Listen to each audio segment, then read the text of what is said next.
हमें जीवन जीने के सूत्र मिल रहे हैं वर्षा योग में। उसी क्रम में आचार्य भगवान बहुत अच्छी बात आज बता रहे हैं। आचार्य कुंद देव आचार्य अमृतचंद स्वामी महाराज के आत्मरुचि से कर्मों का क्षय होता है। किससे होता है नीरू भाई? आत्मरुचि से। क्या होता है?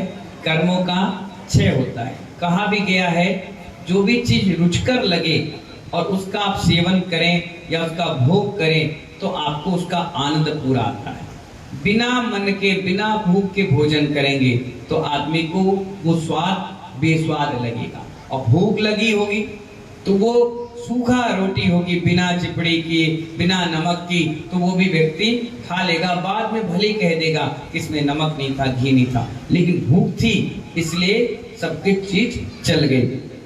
इसी प्रकार आत्मरुचि से कर्मों का क्षय होता है, ऐसा आचार्य कुंद देव कह रहे हैं। अपना जो आत्मा है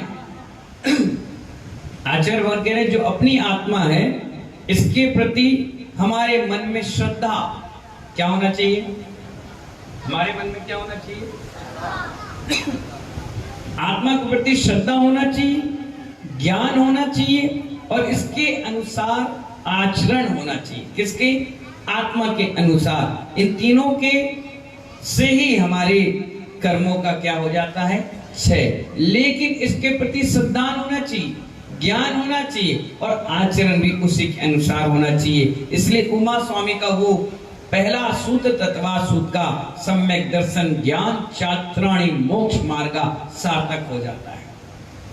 ये उमा स्वामी महाराज ने इतना अच्छा सूत्र हमें दिया। यह सूत्र आचार्य कुंद कह रहे हैं कि ये उच्च कोटि का सूत्र है, इसे हल्के में मत देना। सम्यक शब्द जुड़ते ही ज्ञान चारित्राणि मोक्ष मार्गा पवित्र शब्द बन गया, उच्च कोटि का बन गया। और अपने समस्त भगवती अपने भक्तों को श्रोताओं को इन्हीं बातों को आचार्य सुनाते हैं और सुनना भी यही चाहिए। सम्यक चीज जुड़ गई, सच्ची चीज जुड़ गई तो ज्ञान चारित्र और मोक्ष दर्शन सब कुछ अच्छा होता चला गया। महानुभाव ऐसा भगवती आराधना ग्रंथ में स्पष्ट लिख दिया गया। भगवती आराधना ग्रंथ जानते हो क्या है? जीवन जीने की कला तो सब जगह मिलती है। कपूरे दादा, जीवन जीने की कला सब ग्रंथों में मिलती है, लेकिन मरने की कला सिर्फ भगवती आराधना में। किसमें है? मरने की कला सिर्फ भगवती आराधना में है। व्यवहार में क्या रखा है? आचार्य कुंद देव स्वामी कह रहे हैं क्या विनोद जी? व्यवहार में क्या रखा है? व्यवहार तो व्यवहार है, अपनी बात क्या बताना। व्यवहार तो व्यवहार है, आचार्य कहते हैं उसमें अपनी बात क्या बताना। वैसे आध्यात्मिक व्यवहार सबसे अच्छा है। आध्यात्मिक व्यवहार अब कौन सा है भाई? राजू भाई, व्यवहार तो व्यवहार है, लेकिन आध्यात्मिक व्यवहार कौन सा है? तो आचार्य कहते हैं ये पूजा कर रहे हो, ये पाठ कर रहे हो, ये जाप कर रहे हो, ये त्याग कर रहे हो, ये पिछी कमंडल ले रहे हो, ये तीर्थदान पूजा पाठ मंदिर पूजा प्रतिष्ठा पंचकड़ा विधान इतने बड़े अनुष्ठान जो कह रहे हो, ये महानुभाव आध्यात्मिक व्यवहार है। बाकी सब लौकिक व्यवहार है और इस व्यवहार से कुछ होना नहीं है। कितनी शादी कर लो, कितने बच्चे पैदा कर लो, कितनी रिश्तेदारी कर लो, कितने आप एक दूसरे को लेना और देना कर लो, टीका कर लो, मुकुट पहना लो, हार करवा लो, सम्मान दे दो, ये लौकिक व्यवहार है। इससे आध्यात्मिक जगत में कोई प्रसिद्धि नहीं मिलने वाली। अगर मिलेगी तो निश्चय व्यवहार से मिलेगी, निश्चय से मिलेगी। तो आचार्य कह रहे हैं कितना भी काय क्लेश कर लो। काय क्लेश का मतलब लड़ाइयां नहीं, काय यानी शरीर को सुखा डालो, तपस्या कर लो, नाना तरह के कठोर से कठोर व्रत उपवास कर लो, महीने 6 महीने उपवास कर लो, मगर अपने आत्मा का ज्ञान नहीं है तो सारा चीज व्यर्थ है। क्या है? बोलो ना।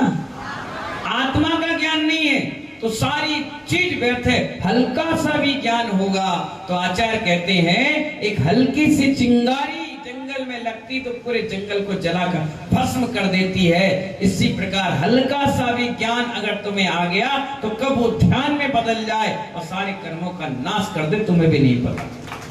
हल्का सा।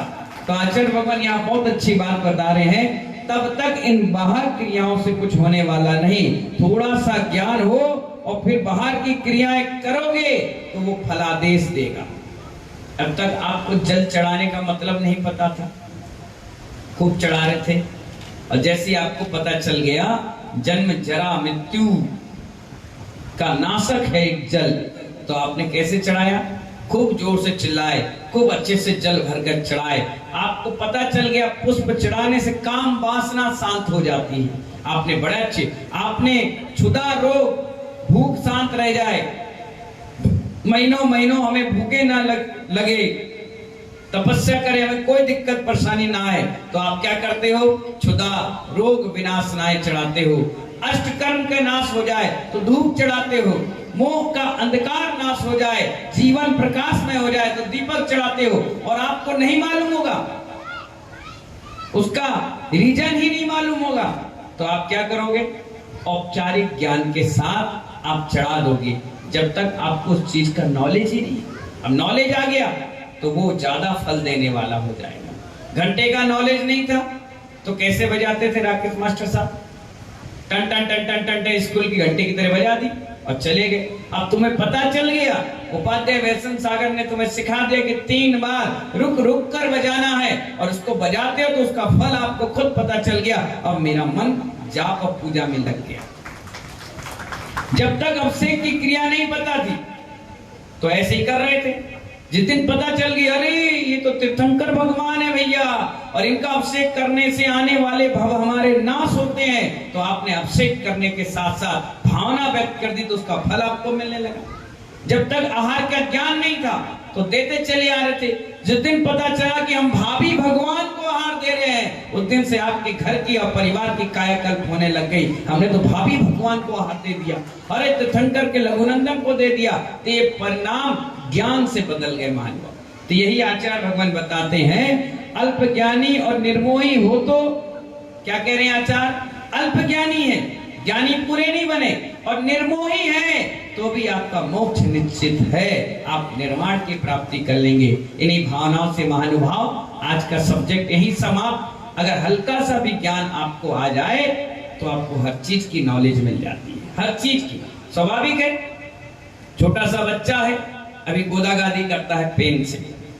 आप अपने घर का उदाहरण देखिए, आप पेन दे दीजिए और कॉपी दे दीजिए, एक बार बता दो ऐसे ऐसे ABCD लिखना है, अब उसे नहीं आता है, वो गोदागादी कर करके घर के पूरे दीवार पलंग बेडशीट अपना शरीर पे सब लिख लेता है। और धीरे धीरे जैसे 4 और 5 साल का बच्चा होता है तो वही कॉपी लेता है, वही पेन लेता है, वही लड़का है, बस सिर्फ नॉलेज आ गया और वही लड़का है ABCDEFGHKLNMP XYZ लिख देता है, तो नंबर मिलता है तो आता है मम्मी देखो आज टीचर ने मुझे गुड दिया, वेरी गुड दिया। अब उसका नॉलेज आ गया, अब वो ABCD से हर चीज सीख जाता है। इसी प्रकार महानुभाव हमारा जीवन है, हम चढ़ा रहे हैं, पूजा कर रहे हैं, त्याग कर रहे हैं, तपस्या कर रहे हैं, स्वाध्याय कर रहे हैं, लेकिन हम अभी भी अल्प ज्ञानी की श्रेणी में हैं, अभी पूरे ज्ञानी नहीं हुए। आचार्य कहते हैं अगर हल्का सा भी अल्प ज्ञान है और निर्मोहीपना है